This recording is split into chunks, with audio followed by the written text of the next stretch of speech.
Kirby isn't just some sticky ball. He's making a choice to stick his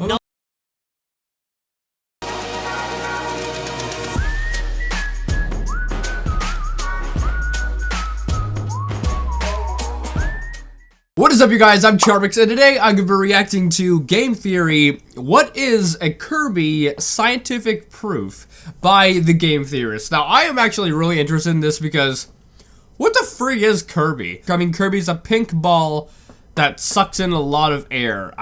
What is it? I don't know. Anyway, with that being said, hopefully this is going to be very interesting. The original link's in the description. Without any further ado, let's begin.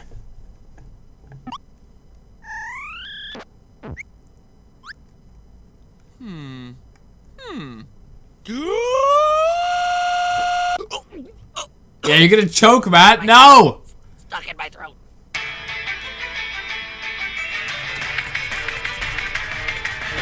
Ba ba ba da ba.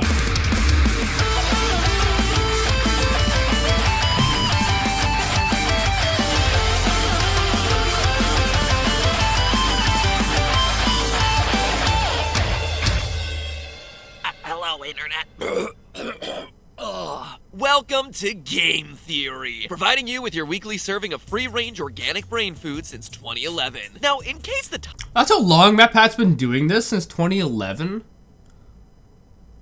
Is that 7 years? Wow. Title, thumbnail, and opening gag didn't give it away. Today we're gonna be discussing the playful pink puffball from Planet Popstar, the Warp Star Warrior, the dynamic Dreamlander, Kirby. For anyone that's unfamiliar with this series, and let's face it, if you don't know who Kirby is at this point, then you're going pretty far out of your way to avoid it. The Kirby franchise started back in 1992 with the initial entry Kirby's Dream Land, and has since launched over 24 games, selling over 35 million copies, which is more than double Metroid sales and triple Star Fox. And here's the internet wondering why Nintendo's so slow to release more Samus games. Why create a sprawling space opera when all you gotta do to sell some games is give a pink blob the superpower of friendship? I mean, look at that. He's holding an umbrella to stop the water. Oh, it's so cute! Take my money, Nintendo!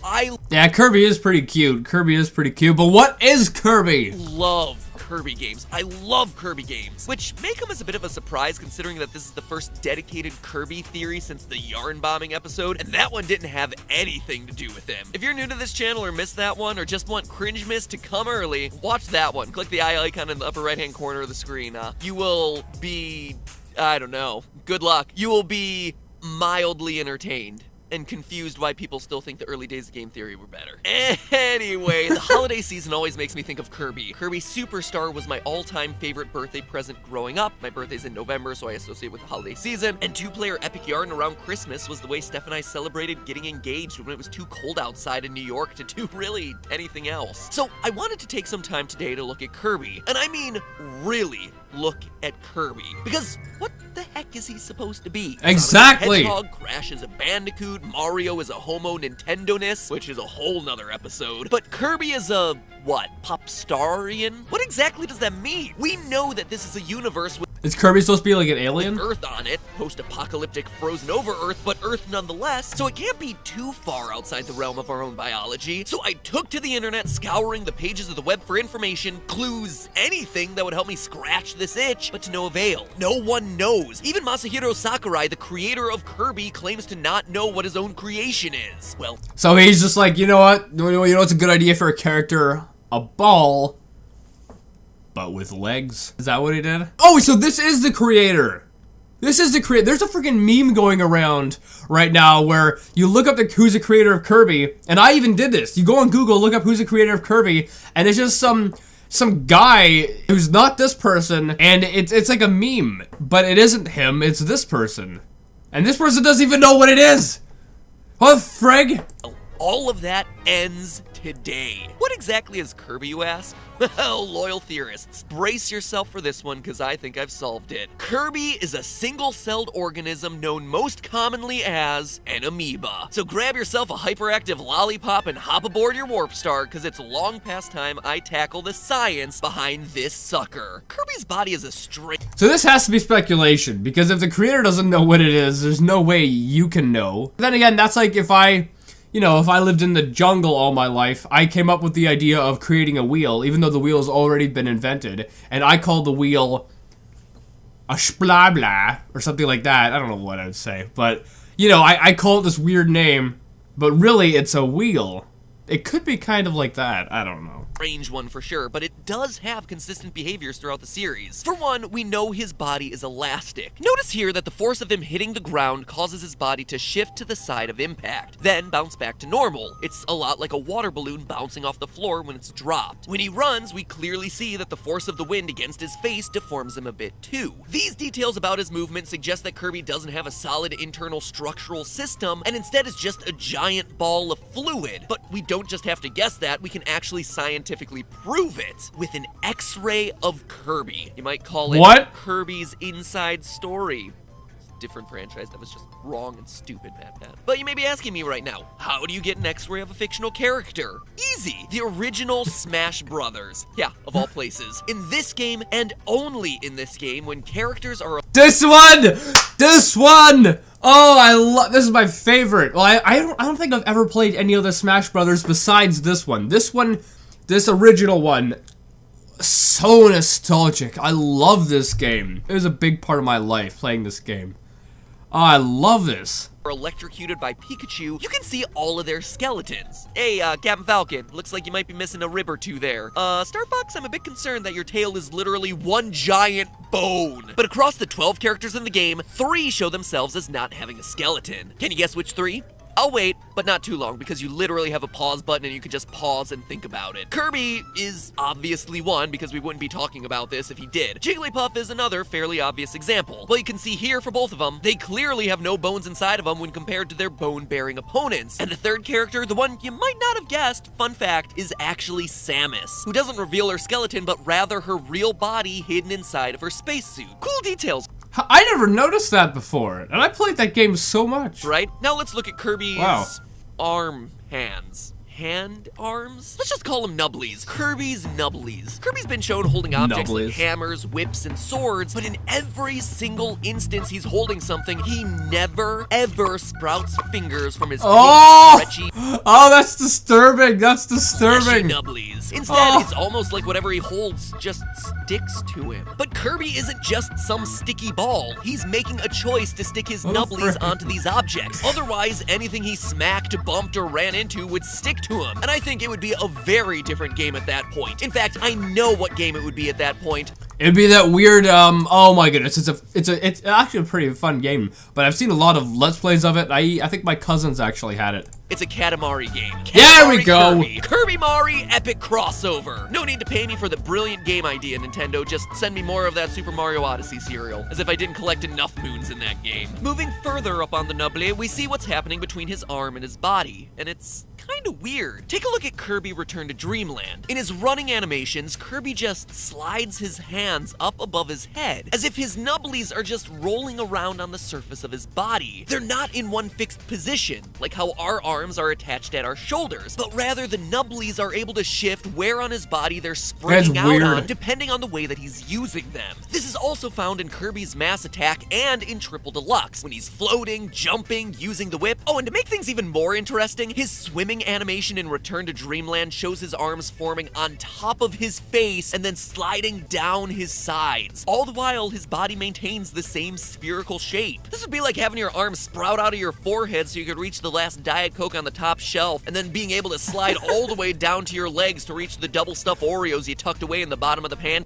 That is weird. Also, in that swimming animation, his arms are going like this, right? So, wouldn't that make him swim backwards by the way his arms are going? I don't know. You know, the places you've hidden all the unhealthy food that you're trying to stay away from, but haha! My nubbly arms have beaten this foolproof healthy eating plan. Can you guys tell I'm trying to get healthy? It's clearly not working. While we're examining Kirby's behavior in the water, there are 2 other things to note here. 1, he keeps the same shape even when inhaling, and 2, even though he can float by inhaling a bunch of air on the land, he actually sinks underwater. Now, you might be asking yourself at this point, hey MatPat, all of these things seem really pointless. How does all of this prove that Kirby is an amoeba? Well, once I start explaining to you the defining characteristics of an amoeba, it's all gonna start making a lot of sense. As I slid past you earlier in the thesis statement to this video, amoebas are single-celled organisms, meaning they're made up of one cell as opposed to us who are made up of billions of different cells. They're also... Oh, that would explain. Can't amoebas, like, duplicate themselves or something? If that's the case, remember how Kirby can suck people in and then kind of like replicate them or whatever? Wouldn't that... It's kind of believable, I guess. Eukaryotic, which means they have a nucleus that tells the cell what to be, what to do, and how to do it. It's like the brain of the cell. Additionally, the life of an amoeba pretty much consists of moving around in a constant search for something to eat. Starting to make a few connections? Well, how about we piece this thing together? Kirby's water balloon-like body told us that he had to be filled with some sort of liquid, allowing him to maintain structure while still causing the deformations of his body that we saw when running and falling. Conveniently enough, amoebas are filled with a fluid called cytoplasm, which allows them to maintain some level of structure while still giving them enough elasticity to change their shape. Amoebas move around and grab things using stretchy appendages called pseudopods, Greek for false foot. Oh, that's what an amoeba looks like? Oh, that's so weird. Form anywhere on their bodies. Basically, a lot of cytoplasm moves to a certain part of the cell, pushes out against the cell's membrane, and boom! New appendage filled with fluid made from just a bunch of stretched out outer casing, much like Kirby's little nubblies. If Kirby were indeed a form of amoeba, it would explain how he's able to form arms above, behind, or even in his face, and still move his body without the use of a skeletal or muscular system. It would also explain his ability to selectively grab things that he wants from the environment around him. The science is a bit too complicated to get into right now, but basically amoeba have selectively permeable membranes, so certain things can pass through the cell and other things just can't. So likewise, Kirby could selectively choose to grab things with his nubblies, or just let them be neutral and stay outside his membrane at all. It makes sense. It makes sense. You have a point there, Matt Pat. You have a point. Times. But don't worry, if having an arm coming out of your face wasn't exciting enough, there's even more benefits to the wonderful world of forming false feet all over your body. In multiple Kirby games, including Kirby Superstar, Return to Dreamland, and Kirby Triple Deluxe, Kirby has himself a guard ability. If you look at Kirby during this guard, he's just throwing up his arm and assumes a defensive stance. But how can he guard like this if he's just a big squishy water balloon ball? Well, the amoeba theory has an answer for that too. When placed in extreme situations, amoebas are able to form cysts.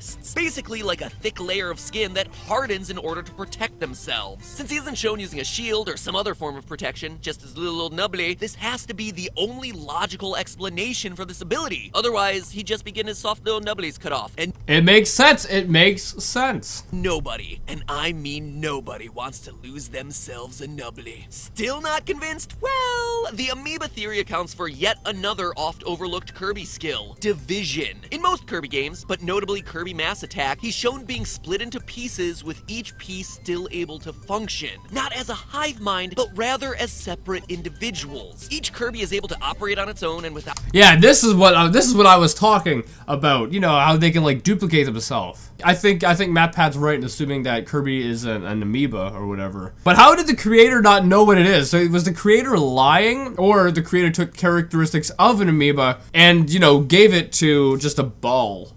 I guess. I don't know. Of something giving it orders. So how would this work if he were indeed an amoeba? Well, as an amoeba, he only has one nucleus, which means that this would only work if a fragment of that nucleus happened to be in a part that got itself cut off. But what are the odds of that? Have I written myself into a corner? Have I disproven my own theory? Have I written too many rhetorical questions? No.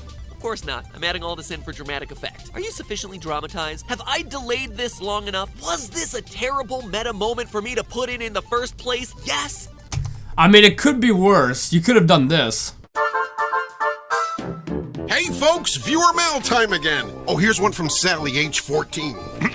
Dear Pig, aren't you interrupting the story at the most suspenseful part? Yes, yes, yes, and yes. Here's the big reveal. Generally, amoebas are microscopic, but there are some that are shockingly large. A xenophyophore is a deep water amoeba that can grow up to 20 centimeters. That is 8 inches in diameter. Stop and think about that. That is the length of a fork.